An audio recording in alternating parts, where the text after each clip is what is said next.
मैं उतार देता हूँ, गोली मार दो लो। की जो लड़ाई है वो अंतिम सांस तक ये एडवोकेट लड़ेंगे और ईवीएम की लड़ाई यही शांत नहीं होगी। ये टेक्निकल हाईटेक चोरी है। जिद मत करो, जिद मत करो। आपको जरूरत नहीं है मुझे घूरने की और ये धमकाने की, कोई जरूरत नहीं। झूठ, सुप्रीम कोर्ट के लिए झूठ।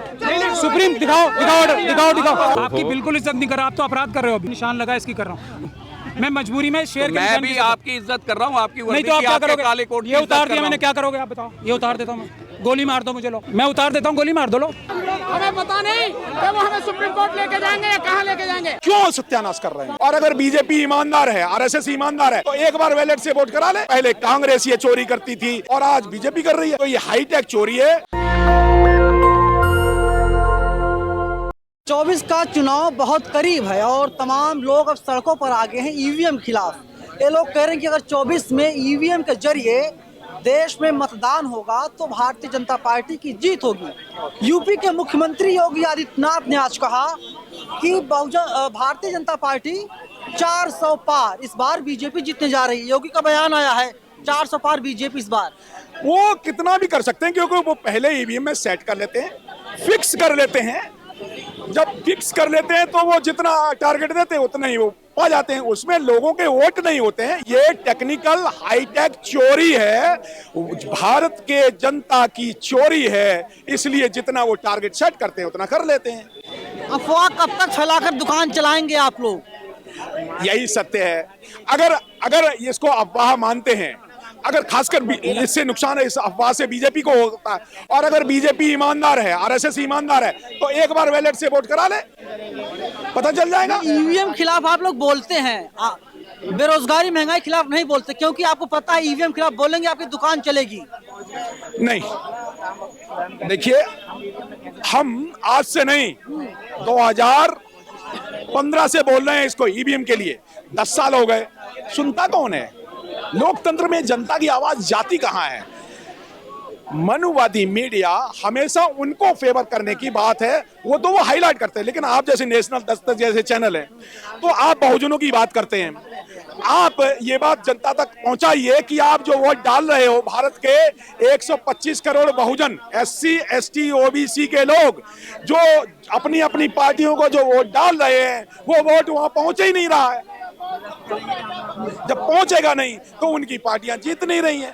तो आप एक डेटा देखेंगे कि 2024 के बाद 2 पार्टियों के वोट कम हुए, बाकी सारी पार्टियों के वोट ज्यादा हुए। 2014 के बाद 10 साल का डेटा दिखाइए, पूरे भारत की पार्टियों का डेटा ये कहता है कि सिर्फ कांग्रेस के वोट कम हुए और BSP के वोट कम किए, बाकी सारी पार्टियों के वोट बढ़े हैं। चाहे आप पार्टी लीजिए, JDU लीजिए, या यूपी में सपा लीजिए। राहुल तो चुप है ईवीएम पर।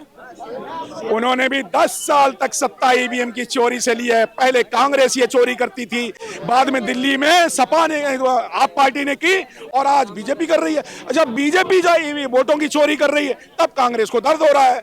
जब दिल्ली में आप पार्टी ने 70 में से 67 सीटें जीती, वो भी चोरी थी ईवीएम की। तो ये हाईटेक चोरी है। तो मैं ये कहता हूं, अगर इंडिया गठबंधन की पार्टियां ईमानदार हैं, अगर इंडिया गठबंधन की भी सारी पार्टियां ईमानदार हैं, तो प्रेस कॉन्फ्रेंस करके पूरा ईवीएम हटाओ, देश बचाओ का नारा क्यों नहीं लगाती? ईवीएम हटाओ, लोकतंत्र बचाओ, ईवीएम हटाओ, वोटों की चोरी रोको, इसका नारा कांग्रेस क्यों नहीं देती? नहीं देती इसलिए क्योंकि कांग्रेस, बीजेपी, आप और जितनी भी मनवादी पार्टियां हैं, वो सारी पार्टियां इस खेल में इन्वॉल्व हैं। एक नहीं, लूट किसके वोट रहे हैं? वो बहुजनों के 85% SC ST OBC के वोट लूट करके 15% मनवादी पार्टियां सत्ता में आ रही हैं। आप आरोप लगा रहे ईवीएम का, आरोप नहीं, यही सच है। इसका क्या तथ्य क्या है आपके पास? एविडेंस क्या है आपके पास? ईवीएम से बेईमानी होती है। मैं बताता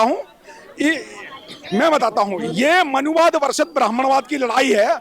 इसमें ब्राह्मणवादी विचारधारा की जितनी भी पार्टियां हैं, उन सबके वोट बढ़ रहे हैं। आप डाटा लीजिए, मैं तो डाटा के साथ कह रहा हूं। क्या डेटा है? डेटा दिखाइए आप, डेटा दिखाइए, क्या डेटा है? आप देखिए यूपी में देखिए, जो ब्राह्मणवाद से कौन लड़ रहा था? बहुजन समाज पार्टी और मान्यवर काशीराम साहब लड़ाई लड़े। सिर्फ BSP के वोट डाउन हो रहे हैं, इसके अलावा सपा के वोट बढ़ रहे हैं ना। क्यों बढ़ रहे हैं? इसलिए आरएसएस ने जो राम मंदिर का आंदोलन किया वो मंडल को खत्म करने के लिए किया, और उसमें मुलायम सिंह जी को कहा, मुल्ला मुलायम सिंह, और सपा पार्टी भी ब्राह्मणवादी पार्टी, वो ब्राह्मणवादी विचारधारा को प्रायोजित कर रही थी। सपा पार्टी उधर सवाल मेरा नहीं है, सवाल सुनिए मेरी बात। आपके पास एविडेंस क्या है कि ईवीएम बेईमानी होती है? जो आप लोग आरोप लगा रहे हैं, चुनाव आयोग कह चुका है आरोप निराधार है, कोई भी आधार इसका नहीं है।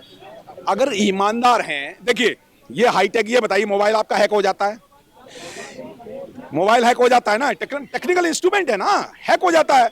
जहां जिस रास्ते से बिल्ली जा सकती है उस रास्ते से बिल्ली आ सकती है। भाई साहब इसमें ओटीसी लगा हुआ, वन टाइम चिप है, इसके बाद काम नहीं करता, बर्न हो जाता है। ये बताओ, अमेरिका के लोग बेवकूफ हैं क्या? जापान के लोग बेवकूफ हैं क्या?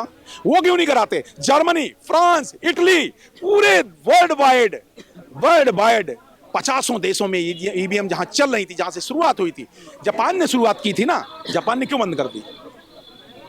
इस बात को उत्तर दीजिए। लगातार भारत, सुनिए, बांग्लादेश ने बंद कर दी, भारत लगातार आगे बढ़ रहा है, लेकिन आप लोग टेक्नोलॉजी खिलाफ हैं। ये 3000 साल पीछे ले जा रहे हैं, ये मनुवाद में ले जा रहे हैं, ये गैर बराबरी के भावना। भारत कहीं आगे नहीं बढ़ रहा है। यहाँ 80 करोड़ लोग भूखे मर रहे हैं, उन्हें अनाज दिया जा रहा है, कहाँ आगे बढ़ रहा है बताइए ना? कितने रोजगार मिल रहे हैं, कितने IIT? मोदी जी का बड़प्पन है जो दे रहे हैं 80 करोड़ लोग राशन।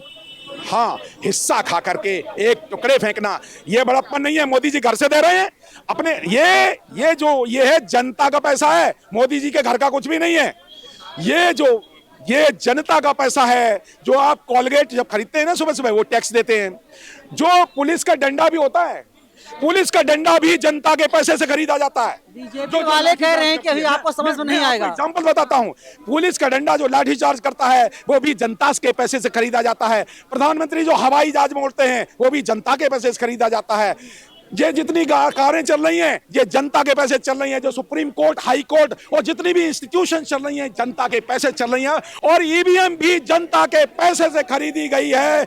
और जब जनता के पैसे से ईवीएम खरीदी गई है और जनता को ईवीएम पर विश्वास नहीं है, तो फिर जनता के पैसे को, ये लोकतंत्र को क्यों सत्यानाश कर रहे हैं? सामने देखिए, दिल्ली पुलिस ने बस खड़ा कर रखा है, ये बस और भी जनता के पैसे से है। हाँ, कर लीजिए, डिटेन किया जाएगा, सुप्रीम कोर्ट तक नहीं जाने दिया जाएगा। देखिए, ये तो भाई उनका हक है। या तो हम लोग तो कानून के मानने वाले हैं, कानून से बात करेंगे, बिल्कुल कानून का पालन करेंगे, कानून का पालन करेंगे। 24 में ईवीएम चुनाव होगा।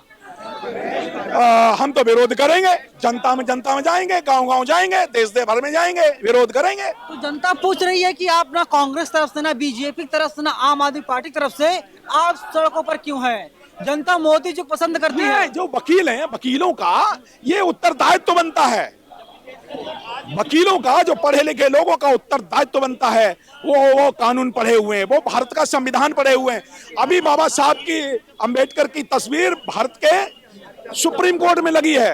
अब सुप्रीम कोर्ट और भारत के वकील तो जनता बेचारे पढ़े लिखे हैं, उन्हें ईवीएम के बारे में पता है, वो तो बटन दबा देते हो चले आते हैं, उनको नॉलेज नहीं है। तो ये जब जागरूक जनता का ये जिम्मेदारी है, वो अपनी जिम्मेदारी निभा रहे हैं लोकतंत्र बचाने की, और क्या है। वकील जिम्मेदारी निभा रहे हैं और दिल्ली पुलिस ने तैयारियां कर ली है। और जब ये लोग आगे बढ़ेंगे, कुछ करने की कोशिश करेंगे, तो दिल्ली पुलिस इन्हें डिटेन करने का काम करेगी। मैं आपको एक बार दिखा देता हूं, आप देख लीजिए। इस तरीके से आम पब्लिक है और सुप्रीम कोर्ट के तमाम वकील हैं और इसके अलावा दिल्ली पुलिस के तमाम जवानों के यहाँ पर लगाया गया है। और जब ये लोग सुप्रीम कोर्ट की तरफ बढ़ेंगे, 3 लोगों को डिटेन करने का काम दिल्ली पुलिस करेगी। और पुलिस लगातार कानून का हवाला देती हुई दिखाई देती है। और ये आंदोलन है, आंदोलन सुप्रीम कोर्ट तक जाना था, लेकिन यहीं पर आंदोलन खत्म हो जाएगा। कैमरा पर्सन बॉबी के साथ में नवीन Kumar, national Dastak, Patiala house court, Delhi. National Dastak की आपसे गुजारिश है कि अगर इसको बचाना चाहते हैं तो नेशनल दस्तक को सब्सक्राइब करने के लिए रेड कलर के सब्सक्राइब बटन को दबाएं, फिर बेल आइकन की घंटी दबाएं। नेशनल दस्तक को बचाने के लिए बहुत जरूरी है कि हर खबर को शेयर करें, लाइक करें, कमेंट जरूर करें।